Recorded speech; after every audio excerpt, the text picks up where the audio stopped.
Welcome, welcome, welcome again to another episode of Sneaks, Rhymes, and Life. I am your host, Lionel McDonald. So, what a year it's been in 2025 for sneaker lovers. Some people feel like the market is totally fallen off. Well, maybe the resale market has fallen off, but I would tell you that there's been a plethora of sneakers for sneaker lovers all over the world to admire, to cop, to talk about, to review. And 95 is a special year in hip hop, in culture, in music, in fashion. So it's the 30th anniversary of that. We've celebrated some fantastic albums. We've celebrated, obviously, we're going to talk about some of the sneakers that have come out this year. But it's just been an amazing year. And I think a lot of people have just kind of not been able to take it all in. So let's just do a little rundown of some of the things for the holiday season sneaker edition that you should be grateful for or you should be excited about. So again, as I've said, it's been a great year. And again, this podcast is available on Apple, Spotify, wherever you get your podcasts and wherever you stream from. So it's been a great year. Air Max 95 returned, Up Tempo 95, Jordan 5 of all returns. Griffey Max just returned at during the holiday season. So all these amazing sneakers are all in full bloom. We have still so many great retros that are available in the marketplace. Black Hat sold out on Boxing Day or on Black Friday. We just had the Gamma 11. I have my old one from 2013 that came out, and people hated this. People hated it. I just recently wore this, so you can see the bottom is dirty. So I wear my sneakers, but people absolutely hated this shoe when it came out in 2013. But 12 years later, people were lined up in droves to get this one. So sneaker culture isn't dead by any stretch of the imagination. And then just the Jordan retro lineup has been crazy. Cavestone 4, Taxi 12, Low Cut Chicago 1, Great Fives, as I mentioned. The Gamma's the one that just came out. So there's a lot of things that are to be excited about. Like, you literally can walk into a resale store and find one of these sneakers on the. And they can't forget about the shattered backboard. Shattered backboard, which is some people's grail shoe, is still widely available. So that's one. Just grateful for so many retros that have been out there. Um, Grateful that big launches mean something. So I just showed you Gamma 11. Here, I'll show it to you guys again. People lined up in droves. Culture and nostalgia. This is like, for some people, you were 20, you were 20, or you're 15, or maybe even 12 when this came out in 2023, and you couldn't get it. Didn't have the money, didn't have the funds, didn't have the means, but now you could have got it 12 years later in 2025. So to have, despite some of the challenges that people have felt, and, Nike is like just inundated with so many sneakers that have come out in 2025, to feel that sneakers is dead because things that don't sell out when they launch is something to be grateful. And hey, number 3, we're not done yet. The OGs are going to be so excited to get the Bugs Bunny 8 from the Space Jam movie that it launches on December 20th. So that's something to be excited about. Number 4, um, if you love other brands other than Nike, like brands like Asics and New Balance have never been more available. From Kayano to 1130 to 9060 in New Balance, 740s, 997s, like New Balance and Asics have never had this much market penetration, and it's good. It's great for the marketplace. It's great for diversification of style. So something to be happy about. Number 5, 6-inch Timberland once again cyclically has come back and is like the dominant winter footwear for many people. Many people still love Uggs and other things, but it's a classic, and now it's a hot commodity. Some retailers don't even have it or have broken sizes, so that is something to be excited about if you love the classics. Um, Number 6, I would tell you that after all of the hype with the AE1 last year, but again, the AE2 is still widely available in the marketplace, and the shoe is a great performance basketball shoe. We've gotten like the home version of the Timberwolves. We've gotten some bright colors to start the year. We've got now an all black that probably is more the most universal one. And from a performance standpoint, it's as good, if not better, than the AE1. So something to have a look forward to. Number 7, signature sneakers still have relevance, and we're at LeBron 23. Amazing that he's been in the league for 23 years, and we're on style 23. To thinking about KD, and he just did a Commanders version, and that's his favorite football team.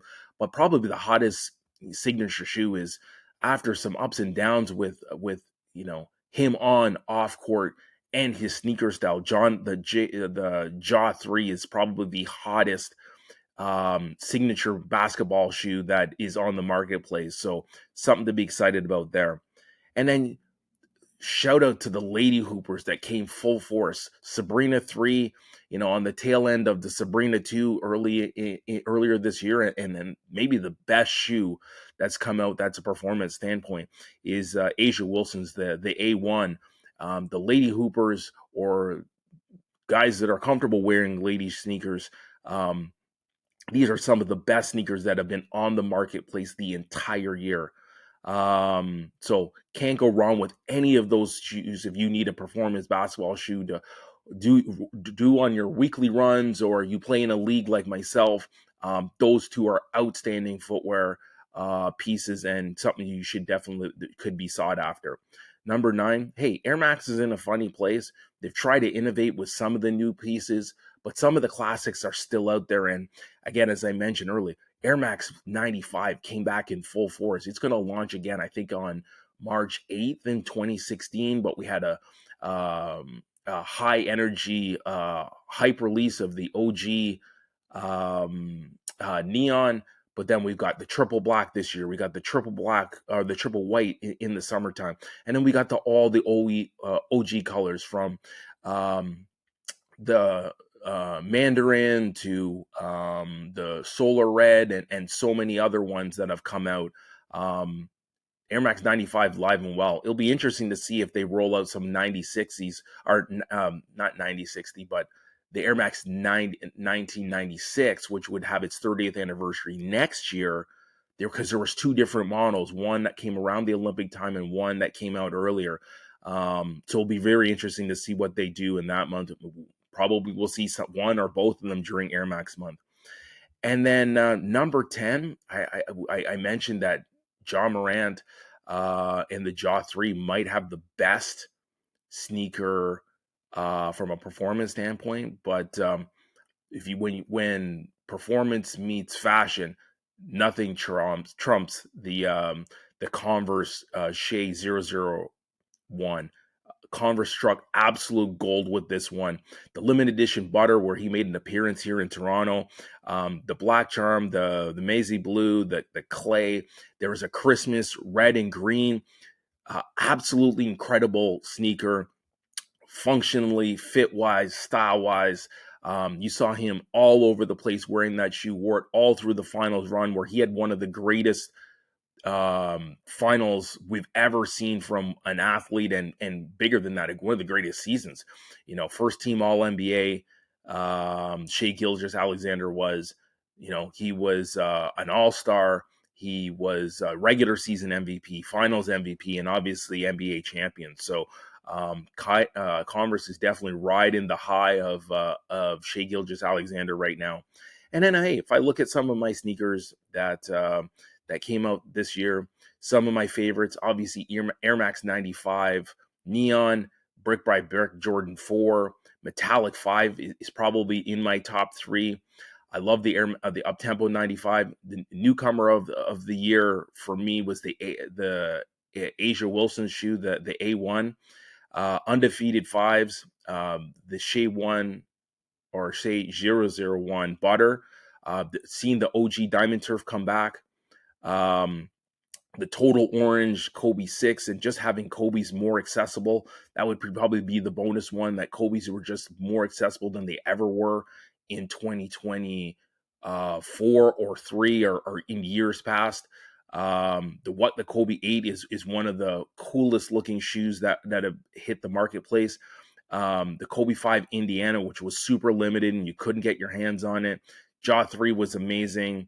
And then just from a nostalgia piece, Cool Gray 9. Friend of mine got married in that shoe.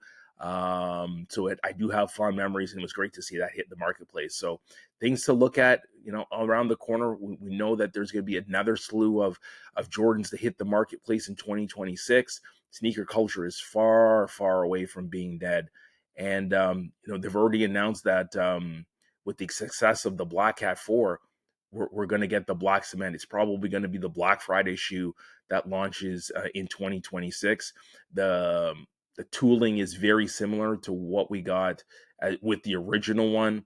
It'll be interesting to see how it sizes up to the 2019 pair and to the one pair that we got in the 2020s, because this is not like a shoe that hasn't come out recently. It's come out several times. This will be the third time in the last, when it launches, it will be 7 years. So very interesting to see how this all transpires and what this looks like. But it's been a great year for sneakers. If you love sneakers, sneakers are widely available and they're all out there. So enjoy, buy what you like, celebrate, wear what you like. Definitely wear those sneakers and don't just leave them in your closet or in your storage or just have them as decoration. Sneakers are meant to be worn. So thank you, everyone. Much appreciated. Much love. Happy New Year. Got my holiday Jordan sweater that I have. Knicks won the NBA Cup. You may hate it. You may think it's irrelevant, but to me, the NBA Cup does mean something, and the Knicks accomplishing anything that's positive is a good thing. But that's it for me. Happy New Year. We'll definitely catch you in the new year. Probably got one more episode maybe before the new year. Got to talk about that Nas and Primo album. So stay tuned. And that's it from me. Peace out. Sneaks, Rhymes, and Life. Lionel McDonald. We will catch you on the other side.